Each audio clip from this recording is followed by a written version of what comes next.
Hello everyone, it's Trevor again. I'm gonna be doing another reaction video again, and this is the last reaction video for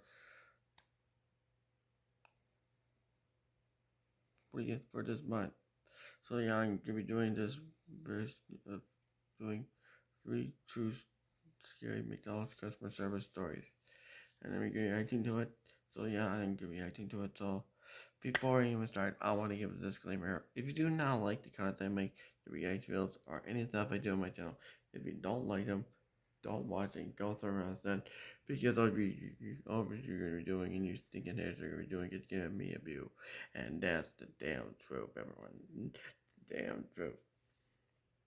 So now, without further ado, let's get to the video right now. On to the video.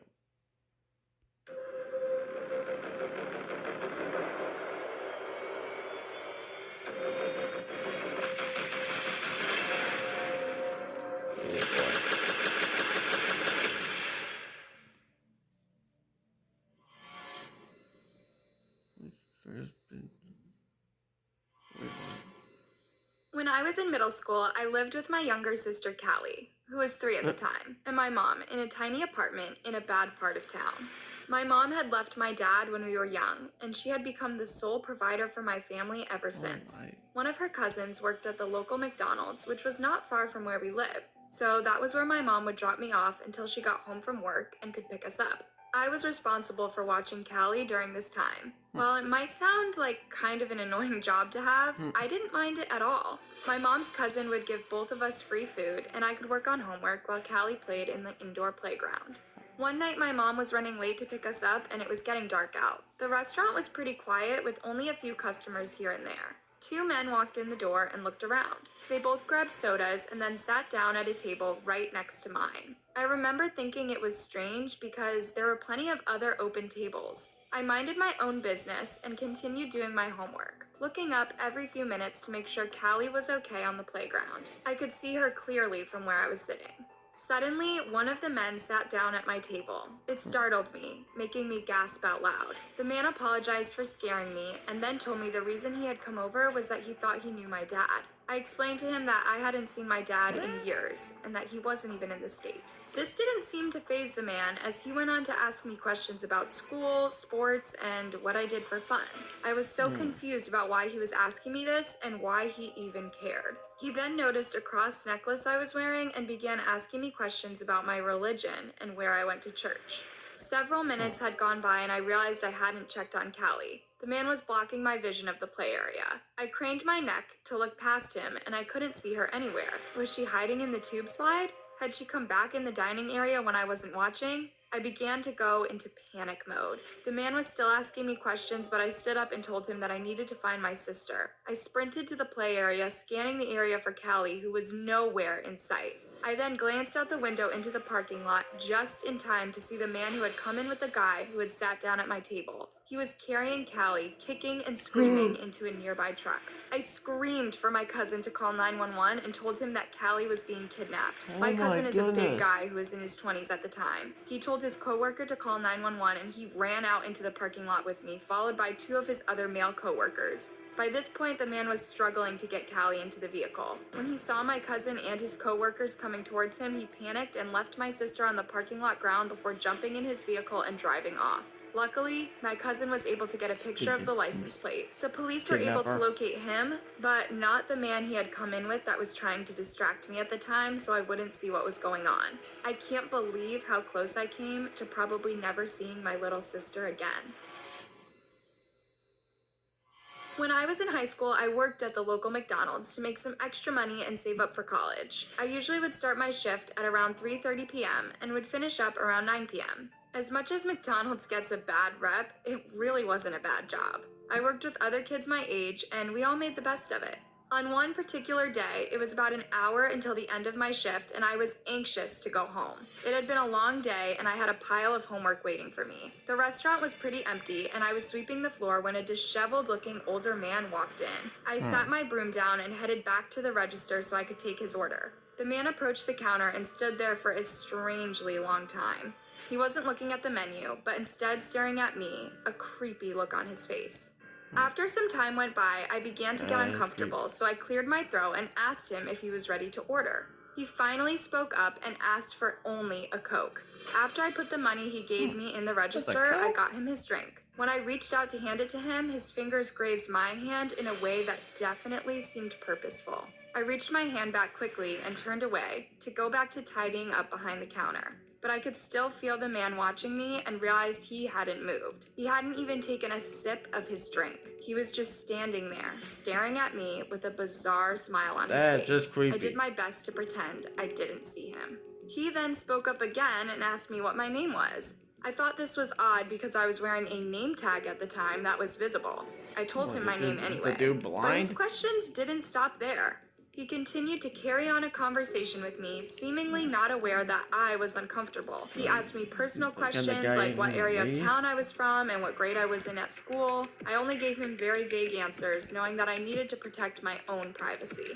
The man then asked me for my phone number. I was surprised he was so forward because he knew that I was clearly underage. I told him I didn't want to give it out, but he was persistent and wasn't letting the subject drop. Eventually, I switched places with one of my coworkers and went to work in the kitchen while he took care of the register. Around 30 minutes later, he told me the man had left, and I was really relieved.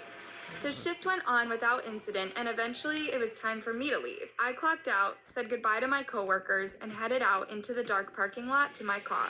I was about to unlock my car when all of a sudden I heard a voice from behind me say, "Where do you think you're going?" I spun around and discovered the disheveled man from before standing right behind me. He reeked of alcohol and cigarettes and had a crazed look on his face.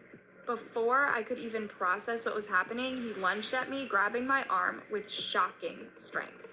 I let out the loudest scream that I could muster, and then used my knee to strike him in the crotch. He yelled out in pain, releasing my arm just long enough for me to get into my car and lock the doors. The man began hitting my windows with his fists so hard that I was sure they would shatter. I put the keys into the ignition and began driving away, the man chasing me on foot for a short distance until he could no longer keep up. Luckily, surveillance video captured everything that went down, and the police were able to find the man. From then on, one of my coworkers always walked with me to my car at the end of a shift. When I was young, McDonald's was putting these colorful plush toy animals in their Happy Meal boxes. I collected these toys at the time and was excited about the fact that I might be able to get one that they didn't have yet. The McDonald's was only a short walk from my house, so my parents let me go alone. When I got up to the register, there was a younger man I didn't recognize. He must have been a new employee. I ordered my Happy Meal and gave the man the money. He smiled at me as he took it, then leaned in to whisper something. He told me that he could go to the back and pick out any of the plush toys that I wanted. I was excited by this and told him that the one I especially wanted was the pink bunny. He nodded and went to the back to retrieve it. He was gone just a few moments and then came back and handed me the Happy Meal box. I thanked him and went on my way back home. That night, I was playing with the plush bunny and trying to find a place for it on my shelf where I kept my other toys. I was looking at the bunny closely when I noticed something strange about it. It was harder than my other plush animals, even though it was made by the same company and had the same tag as all my other ones had. It almost felt like someone had removed some of the stuffing and placed something hard inside. I continued fidgeting with it and noticed a small tear at the bottom of the bunny. It looked as if the tear had been repaired with some sort of glue. Intrigued, I felt like I had to know what was inside. I went into my desk and found a pair of scissors. I used them to pry open the tear. I then reached inside to feel around. I pulled out a tiny electronic device. I had no idea what it was, so I went downstairs and showed it to my dad. When I handed it to him, his eyes grew wide and he asked me where I had gotten it. I explained that I had found it inside my stuffed bunny that I got in my Happy Meal at lunch that day. My dad took the device and immediately called the police. It turned out that the device was a GPS tracker that the man at the restaurant had put inside so he would be able to find me. He was arrested that same day and linked to other creepy incidents involving children. My parents didn't let me go to McDonald's alone ever again after this incident. Oh, God.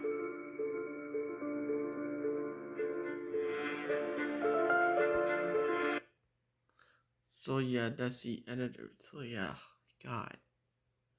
Holy snikes. So yeah, that's the end of the reaction video. And I hope you guys like this reaction video. And I hope you guys like it. And don't forget to like, comment, subscribe, turn those notification bells on every time I upload, and share my videos and reaction videos to your friends and everyone. And don't forget to check out my other reaction videos and other stuff I've done on my channel also. Please do check them out. And don't forget to subscribe to this channel called Anna Horror Stories if you haven't yet. And check out this channel if you haven't yet. Subscribe to that channel if you do. Subscribe. Subscribe if you like these horror stories. If you're interested in watch. So yeah, that's pretty much it. And don't forget to like, comment, subscribe, turn on notification bells on every time I upload. And sorry for repeating myself there. Sorry about that, everyone. So yeah, and we're on the road to 2K subscribers and maybe 3K subscribers.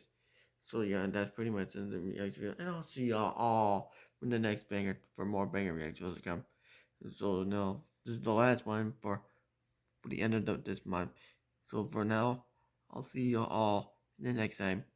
Peace out, everyone.